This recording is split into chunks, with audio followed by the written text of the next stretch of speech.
My father, Richard Bennett, spent 37 years as Senior VP of Operations at Meridian Industrial Solutions. He made $340,000 annually, drove a leased Mercedes S-Class, and belonged to the West Shore Country Club where membership cost $85,000 initiation plus $12,000 yearly dues. He built his identity on corporate hierarchy, executive status, and the carefully curated image of success. I'm Marcus Bennett. I'm 32 years old. For the past decade, my father introduced me at family gatherings the same way. This is Marcus. He does government work. Data entry, I think. He wasn't entirely wrong. I did work for the government, just not the way he imagined. The disappointment started early. I graduated from MIT with a degree in aerospace engineering and cryptographic systems. Dad attended my graduation but left before the reception when he learned I'd accepted a position with a minor government contractor, instead of Boeing or Lockheed Martin's corporate headquarters. Government work, he said with visible distaste. Marcus, I raised you for executive leadership, not middle management bureaucracy. It's interesting work, Dad. Interesting doesn't build legacy. Where's the corner office? Where's the executive parking spot? He shook his head. Your cousin James just made partner at his law firm. Your sister Victoria runs an entire marketing division. And you're filing paperwork for mid-level government contracts. I didn't correct him. My actual role was lead systems architect for classified aerospace defense contracts. My security clearance was TS/SCI with additional compartmented access. The minor government contractor was actually my own company, Archon Systems Integration, which I'd founded at 24 with two MIT classmates. We started small. A $2.8 million contract for navigation system integration. Then $8.3 million for communications encryption. By year 3, we'd secured a $47 million multi-year contract for satellite defense systems. By year 7, our annual government contracts totaled $186 million, and we'd expanded into aerospace consulting for 3 Fortune 100 companies. Last year, Archon's total valuation hit $340 million. I own 73% of the company outright. But Dad never asked about my work.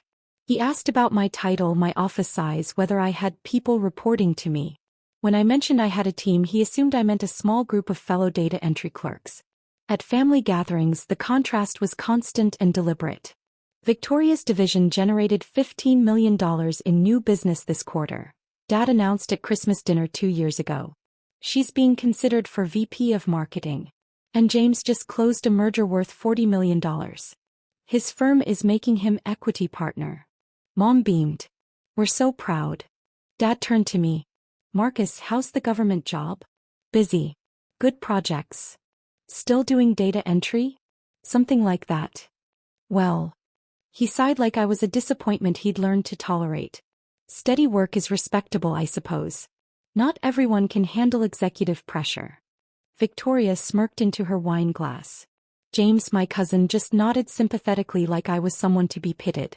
The turning point came 6 months ago. Dad announced his retirement at Sunday brunch. 37 years, he declared. I'm retiring as Senior VP with full executive benefits and pension. Meridian is throwing a retirement celebration at West Shore Country Club. Black tie executive reception. The CEO is speaking. Board members attending. The chairman of our parent company is flying in from New York. That's wonderful, Dad, Victoria said. Such an accomplishment. It is. Dad looked directly at me. Marcus, I need to discuss your attendance. I set down my coffee. Okay. This is a professional executive event. C-suite executives, board members, industry leaders. The invitation says, Black tie executive reception. There's a difference between professional achievement and showing up. Mom touched his arm. Richard. I'm being honest, Patricia.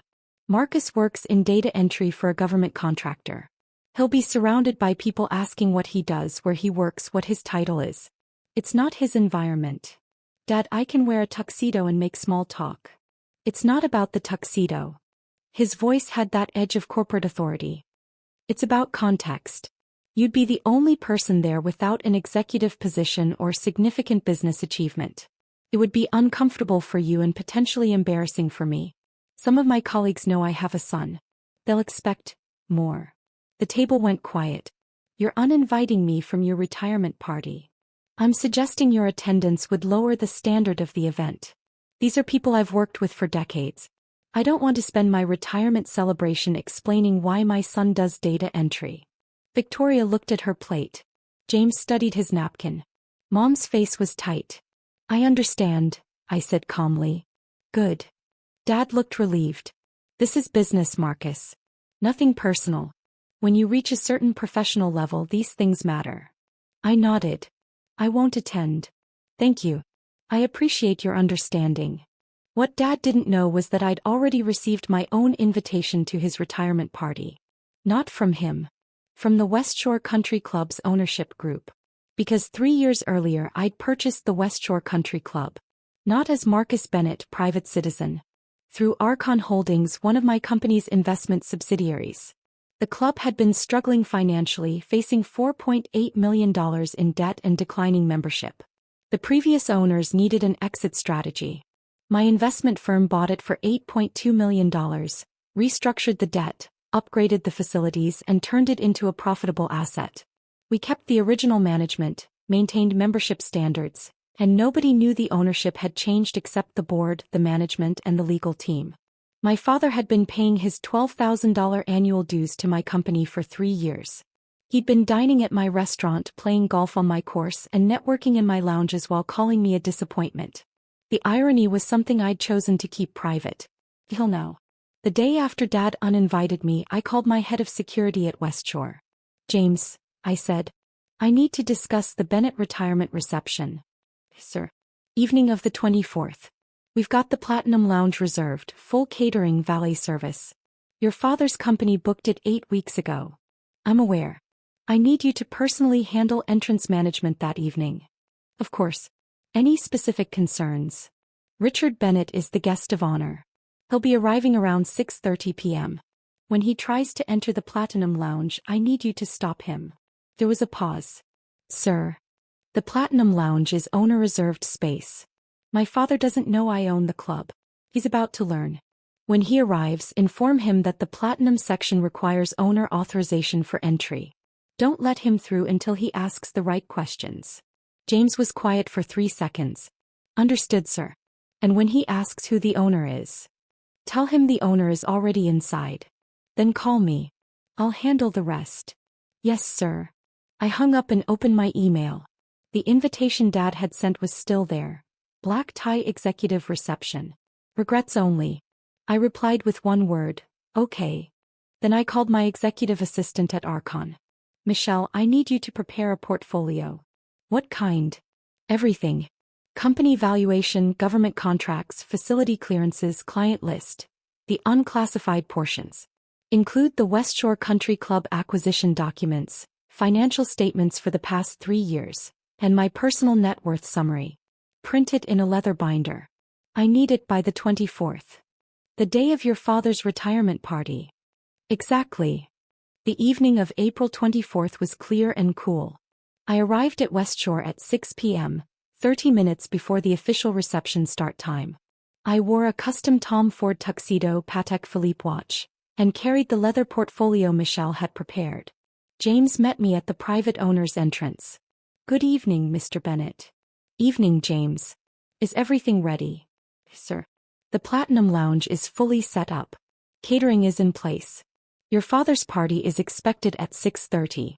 I'll be stationed at the main entrance to the Platinum section. Perfect. I'll be inside. When my father arrives, follow the plan exactly. Understood, sir. I entered the Platinum Lounge through the private corridor.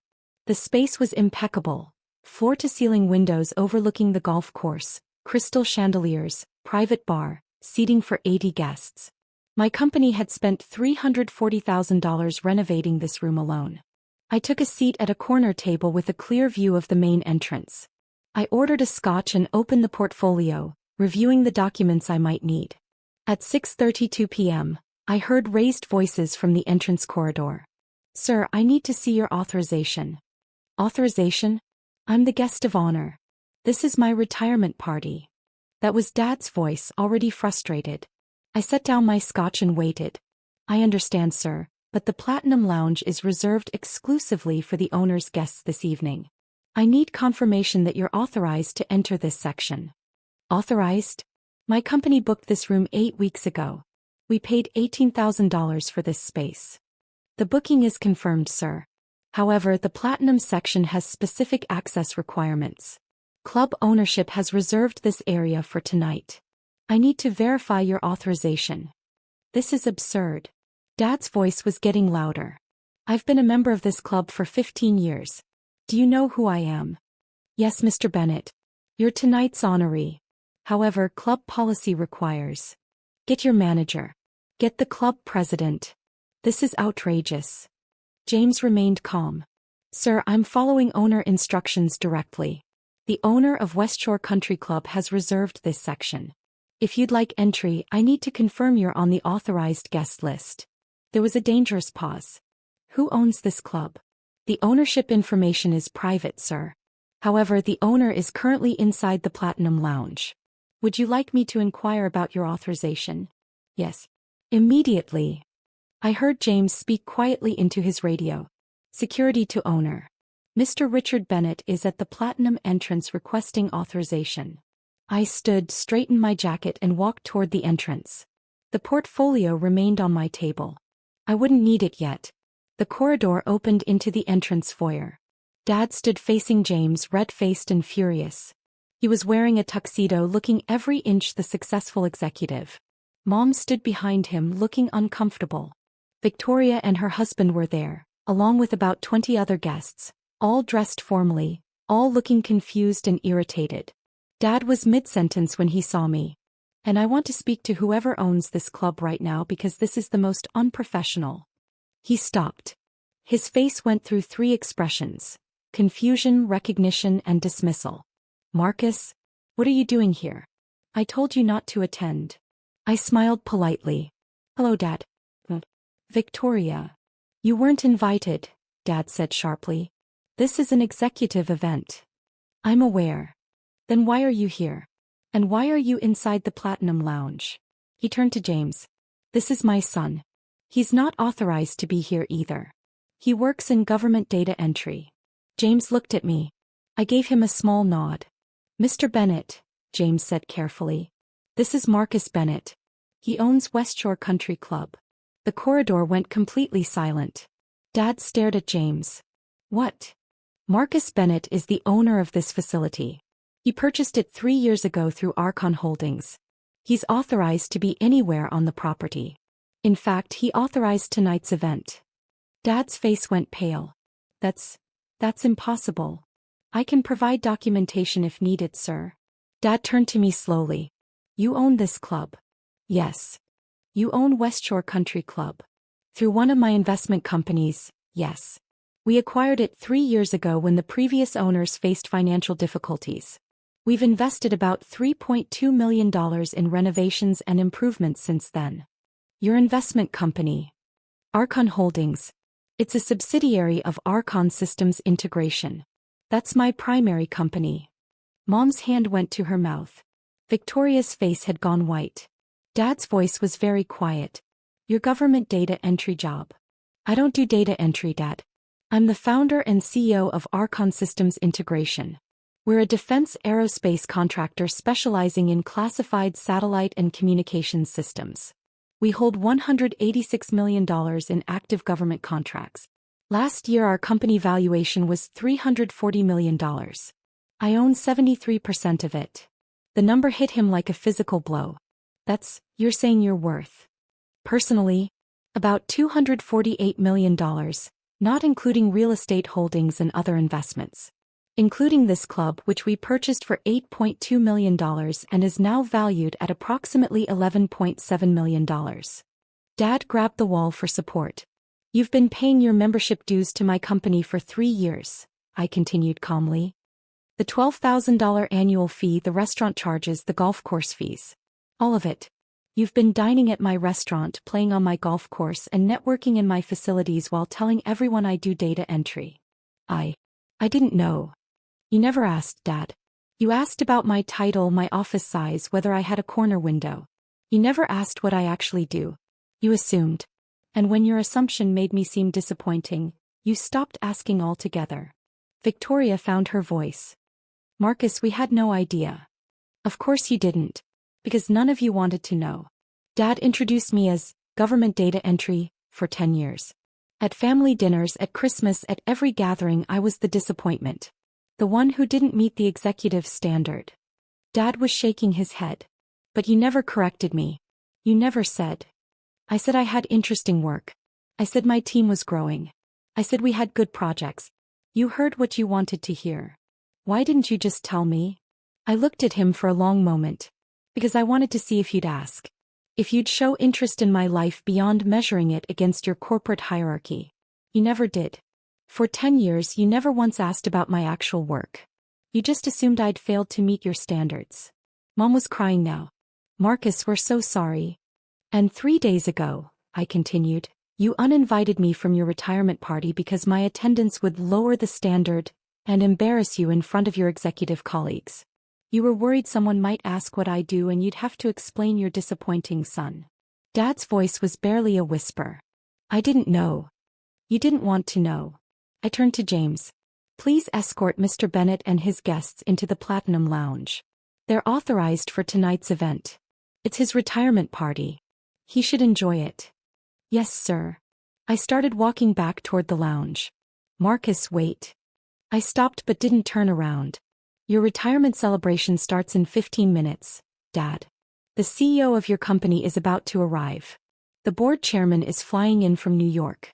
You worked 37 years for this moment. Don't waste it. But I need to apologize. You need to celebrate your retirement. We'll talk later. Or not. Right now you have guests arriving. I walked back into the Platinum Lounge. Behind me, I heard James quietly directing Dad's guests inside. I returned to my corner table, picked up my scotch and waited. The next hour was fascinating. Dad's colleagues arrived. The CEO of Meridian Industrial Solutions, the board members, the chairman from New York. They entered the Platinum Lounge and within 10 minutes, 3 of them had approached my table. Marcus Bennett, Tom Hargrove, CEO of Meridian. He extended his hand.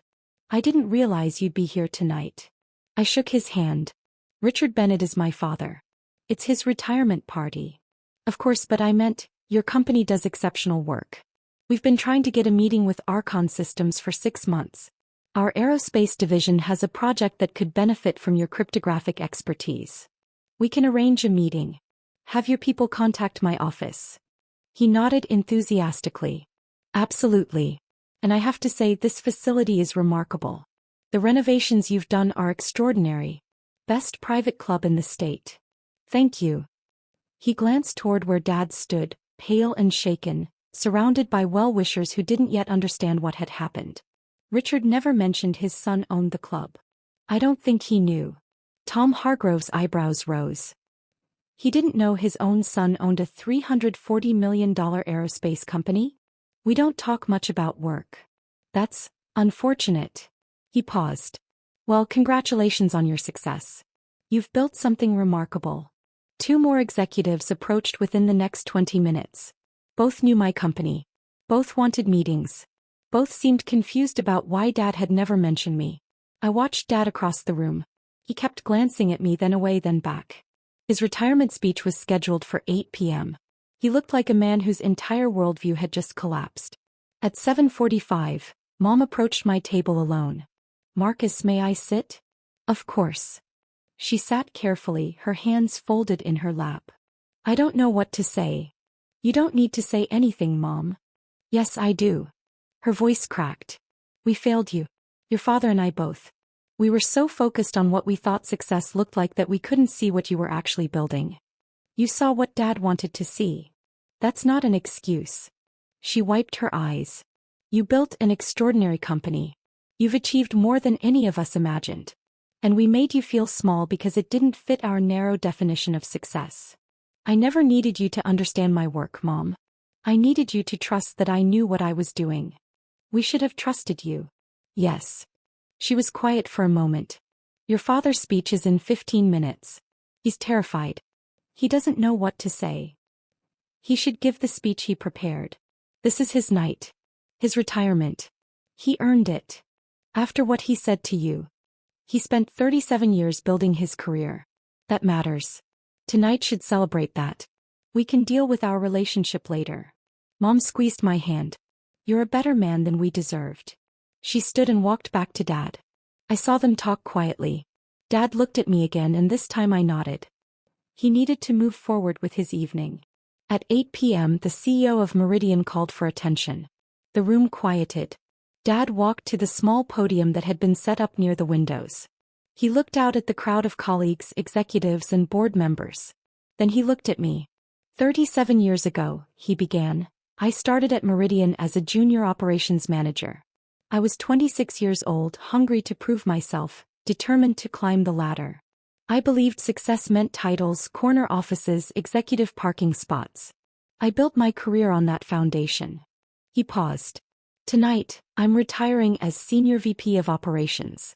I reached the executive level I dreamed about. I earned the titles I wanted. By every measure I set for myself, I succeeded. His voice changed. But tonight I also learned that I failed to recognize success when it was sitting in my own home. My son Marcus is in this room. He's the owner of this club. More importantly, he's the founder and CEO of a $340 million aerospace defense company. He built it from nothing while I told people he did data entry. The room was completely silent. For 10 years I measured his success by my standards. I looked for corner offices and executive titles. I never asked about the classified government contracts, the defense systems, the aerospace innovations he was creating. I saw what I wanted to see and what I saw disappointed me.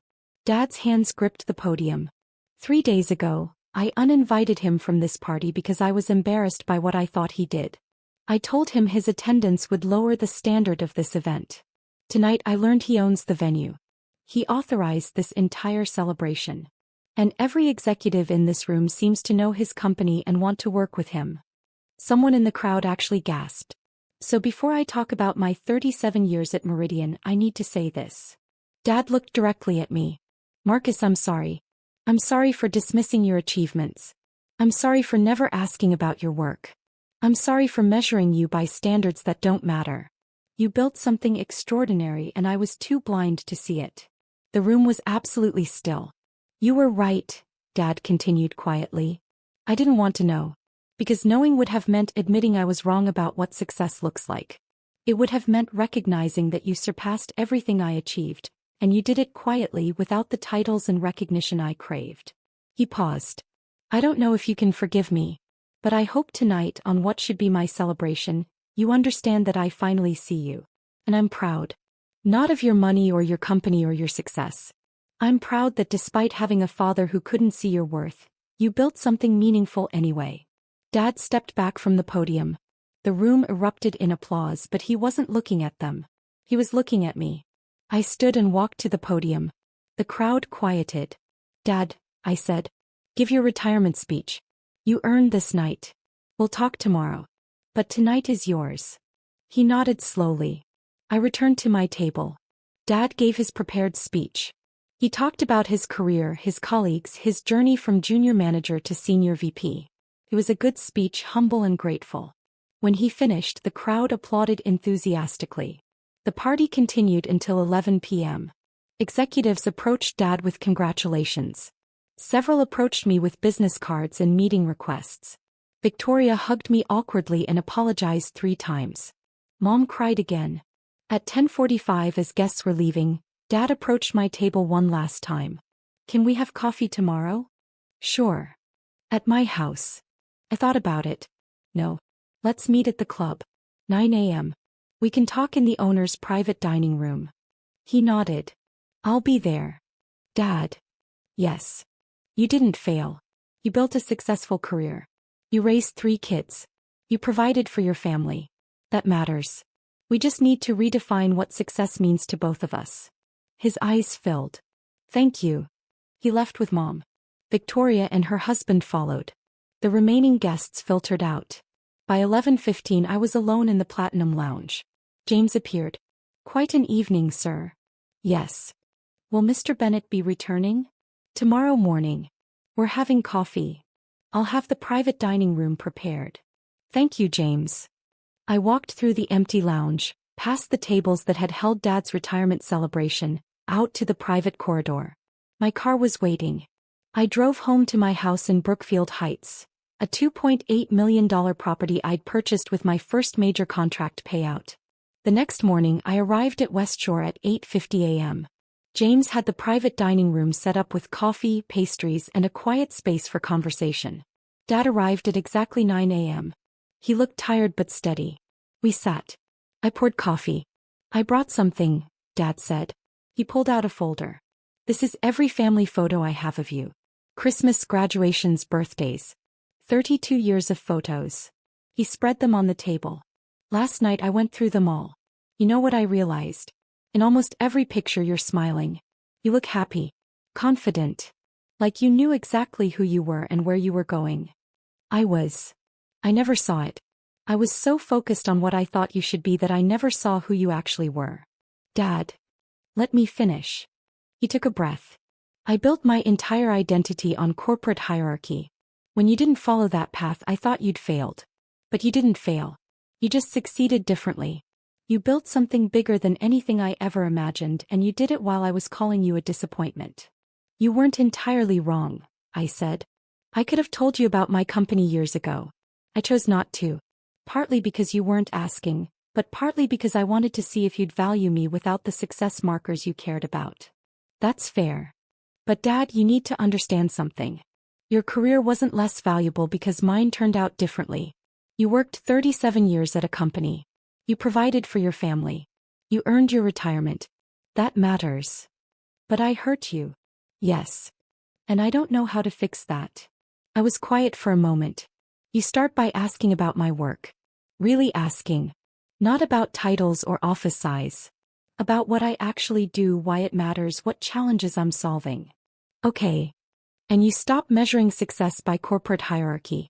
Victoria's marketing success is valuable. Your career was valuable. My company is valuable. They're just different paths. Dad nodded slowly. Can I ask now? About your work. Yes. What do you actually do? I smiled. I design cryptographic systems for classified defense satellites. My team of 47 engineers builds secure communication networks that protect national security infrastructure. We integrate aerospace systems that coordinate defense operations across multiple agencies. That sounds incredible. It is. It's complex, challenging work. I love it. Why didn't you tell me? Most of it's classified. I can't discuss specifics. But also, you never asked about the work itself. You asked about titles and hierarchy. There was no entry point for the actual conversation. Dad was quiet. I wasted 10 years. We both did. But we don't have to waste the next 10. He looked up. No. If you actually want to know about my work, my company, my life, I'll tell you. But it has to be genuine. Not because you're impressed by the money or the success. Because you actually care about who I am. I do care. Always cared. I just showed it terribly. Then we start over. Today. Dad reached across the table. I shook his hand. Marcus, what you've built is extraordinary. Not just the company or the money. The way you handled last night. The way you're handling this conversation. You're a better man than I taught you to be. You taught me plenty, Dad. Work ethic, integrity, commitment. I just applied it differently. We talked for 2 more hours. I showed him the portfolio Michelle had prepared. The unclassified portions of my company, the contracts I could discuss, the growth trajectory we were on. He asked real questions. Some he didn't understand, but he tried. At noon we walked out together. In the parking lot he looked at the club building. You really own this. Yes. It's remarkable what you've built. Thank you. Marcus. Yeah. Can I tell people about your company now? Or is it still classified? I smiled. The company itself isn't classified. You can tell anyone you want. Good. Because I'm pretty sure half the executives from last night want to work with you, and I'd like to brag about my son for once. Feel free. He hugged me then. Tightly. The first real hug in probably a decade. 3 months later, Dad attended Archon's annual partners dinner. I introduced him to my team, my business partners, the government liaisons I could acknowledge publicly.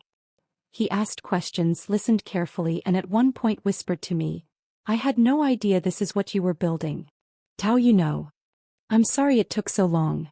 It's okay, Dad. We got here eventually. Victoria started asking about my work too. Real questions, not just polite interest. Mom visited my office and met my team. Slowly, carefully, my family started seeing me as I actually was, not as they'd assumed I'd be. And Dad? He updated how he introduced me. Now this is my son Marcus. He founded and runs a defense aerospace company. He's doing classified work I barely understand, but it's extraordinary. Want to hear about it? I still own West Shore Country Club. Dad still plays golf there every Saturday.